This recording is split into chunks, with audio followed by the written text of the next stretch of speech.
लोगों को जहां चोट पहुंचाने में, उस विश्वास पर खरा उतरने में, उन अपेक्षाओं पर खरा उतरने में जहां कहीं न कहीं उस विश्वास पर कहीं न कहीं चोट पहुंची, वहीं साथ ही साथ जिस विपक्ष ने चुनाव के पहले हिम्मत हार करके बैठ गया था, वो आज फिर से उछल कूद करने का कार्य कर रहा है।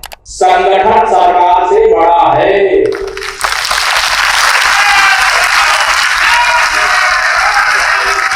संगठन से बड़ा कोई नहीं होता है। संगठन सरकार से बड़ा है, बड़ा था, बड़ा रहेगा।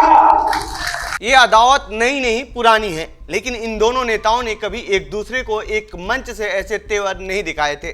लेकिन अब मामला बिगड़ चुका है। बीजेपी आलाकमान लोकसभा चुनाव में हुए हार को लेकर योगी सरकार से बेहद नाखुश है। पिछले कुछ दिनों से लगातार बैठकें हो रही हैं, चर्चा चल रही है कि यूपी का सीएम बदला जा सकता है। लेकिन क्या यह चर्चा पहली बार हो रही है? केशव प्रसाद मौर्य को लगता है कि यह मौका ठीक है सीएम की कुर्सी के लिए फील्डिंग करने के लिए, लेकिन ऐसा भी नहीं है कि केशव प्रसाद मौर्य ये पहली बार कर रहे हैं, इससे पहले भी हो चुका है। तो आइए इस रिपोर्ट में समझते हैं कैसे शुरू हुई थी केशव प्रसाद मौर्य बनाम सीएम योगी की सियासी लड़ाई। कैसे शुरू हुई थी योगी मौर्य के बीच अदावत? इन दोनों नेताओं के बीच अदावत साल 2017 से शुरू हुई। साल 2017 से पहले राज्य में सपा की सरकार थी और सीएम अखिलेश यादव थे। बीजेपी ने इस चुनाव में 403 विधानसभा सीटों में से 300 से ज्यादा सीटों पर जीत दर्ज की। इसके नतीजे 17 मार्च 2017 को घोषित हुए थे। फिर रेस शुरू हुआ, राज्य का सीएम कौन होगा। इस चुनाव के दौरान बीजेपी यूपी के अध्यक्ष थे केशव प्रसाद मौर्य, जिसकी वजह से उनका नाम सीएम की रेस में सबसे आगे चल रहा था। उसके बाद मनोज सिन्हा, दिनेश शर्मा जैसे नाम शामिल थे, लेकिन योगी आदित्यनाथ का नाम इसमें शामिल नहीं था। अपनी फायर ब्रांड और हिंदुत्व छवि की वजह से योगी आदित्यनाथ अक्सर चर्चा में रहते थे। ऐसे में चुनावी नतीजे आने के 6 दिन बाद अमित शाह का योगी आदित्यनाथ को कॉल गया और वो राज्य के सीएम बन गए। ऐसे में सबसे ज्यादा झटका केशव प्रसाद मौर्य को लगा। मौर्य को राज्य का डिप्टी सीएम बनाया गया, लेकिन बात इस पर भी नहीं बनी। उन्होंने सीएम बनने के लिए जोड़ तोड़ करने में लगे रहे।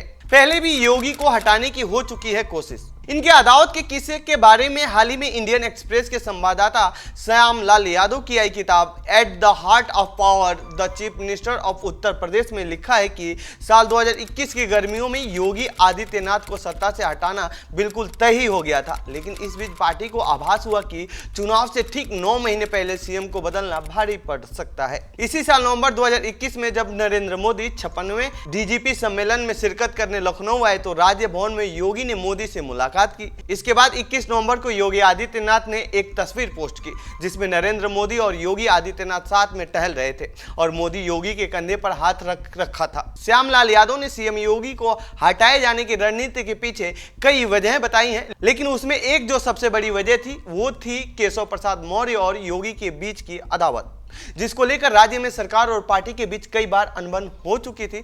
22 जून 2021 को योगी आदित्यनाथ अचानक केशव प्रसाद मौर्य से मिलने पहुंच गए उनके घर। श्यामलाल जी ने इस घटना का जिक्र करते हुए लिखा है कि योगी ने यह फैसला आरएसएस के नेताओं के दबाव की वजह से लिया था ताकि केशव मौर्य के साथ उनके संबंध ठीक हो सके। पार्टी का झगड़ा कैसे आया मंच पर? साल 2022 में यूपी विधानसभा का चुनाव हुआ और एक बार फिर बीजेपी ने योगी आदित्यनाथ के नेतृत्व में जीत दर्ज की, लेकिन इस चुनाव में डिप्टी सीएम केशव प्रसाद मौर्य चुनाव हार गए। उनके चुनाव हारने पर आरोप लगे कि योगी आदित्यनाथ की वजह से उन्हें चुनाव में हार हुई है। फिर पार्टी आलाकमान ने केशव प्रसाद मौर्य को एमएलसी बनाकर डिप्टी सीएम बना दिया। हालांकि पार्टी का यह फैसला सीएम को पसंद नहीं आया था। धीरे धीरे दोनों नेताओं के बीच अदावत चलती रही। लोकसभा चुनाव 2024 के नतीजे आने के बाद ये अदावत अब खुलकर सबके सामने आ गई है। पार्टी की यूपी में हुई हार को लेकर सभी नेता एक दूसरे पर आरोप लगा रहे हैं और सबसे ज्यादा आरोप सीएम योगी पर इन दिनों लग रहे हैं। ऐसे में केशव प्रसाद मौर्य के लिए इससे बेहतर मौका नहीं हो सकता था। ये सोचकर केशव प्रसाद मौर्य ने अपनी फील्डिंग सजानी शुरू कर दी है, लेकिन इसका भी फायदा होता नहीं दिख रहा है। क्यों बार बार योगी के सामने फेल हो रहे हैं मौर्य? बीजेपी के लिए सबसे बड़ी चुनौती योगी आदित्यनाथ की लोकप्रियता और हिंदुत्व वाली छवि है और यही योगी के लिए मजबूती भी है।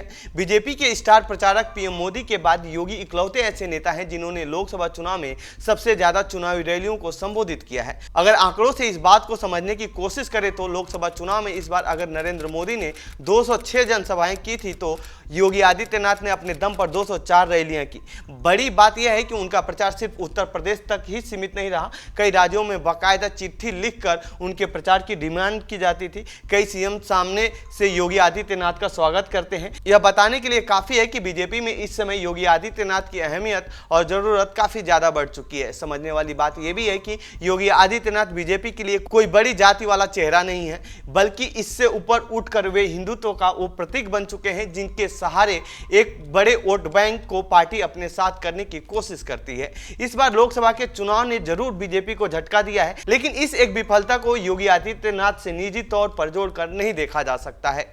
क्या है सीएम योगी की कमी? सीएम योगी हमेशा से फ्रंट फुट पर राजनीति करने के लिए जाने जाते हैं। कभी भी उनकी छवि दबकर राजनीति नहीं करने वाली रही है, चाहे वो सीएम बनने के बाद की हो या फिर सीएम बनने से पहले की बात हो। जरूरत पड़ने पर वो पार्टी की भी नहीं सुनते हैं। यही वजह है कि यूपी में विधायकों और कार्यकर्ताओं में योगी की लेकर नाराजगी बढ़ी है, जिसका मुद्दा केशव प्रसाद मौर्य बनाकर सीएम की कुर्सी हासिल करना चाहते हैं। लेकिन अब ये मामले बैकफायर होता दिख रहा है, क्योंकि अब तक की बैठक पर हाईकमान ने खुलकर कुछ भी नहीं बोला है। अब मीडिया में चर्चा है कि सीएम योगी से गृह मंत्रालय लेकर केशव प्रसाद मौर्य को दिया जा सकता है। हालांकि ये कितना सच है ये कह पाना मुश्किल है, क्योंकि गृह मंत्रालय ही ऐसा एक विभाग है जिसकी वजह से ब्यूरोक्रेसी पर कंट्रोल किया जा सकता है। यूपी में इस समय ब्यूरोक्रेसी पर सबसे ज्यादा कंट्रोल योगी आदित्यनाथ का यानी सीएम ऑफिस का है। ऐसे में लोकसभा चुनाव में हार को लेकर सबसे ज्यादा आरोप ब्यूरोक्रेसी पर ही लग रहे हैं कि ब्यूरोक्रेसी बीजेपी कार्यकर्ताओं की नहीं सुन रही है। तो ये थी यूपी की राजनीति से जुड़ी हमारी रिपोर्ट। आपको कैसी लगी ये रिपोर्ट कमेंट बॉक्स में बताएं। बाकी देश दुनिया की खबरों के लिए बने रहिए जनसत्ता के साथ। धन्यवाद।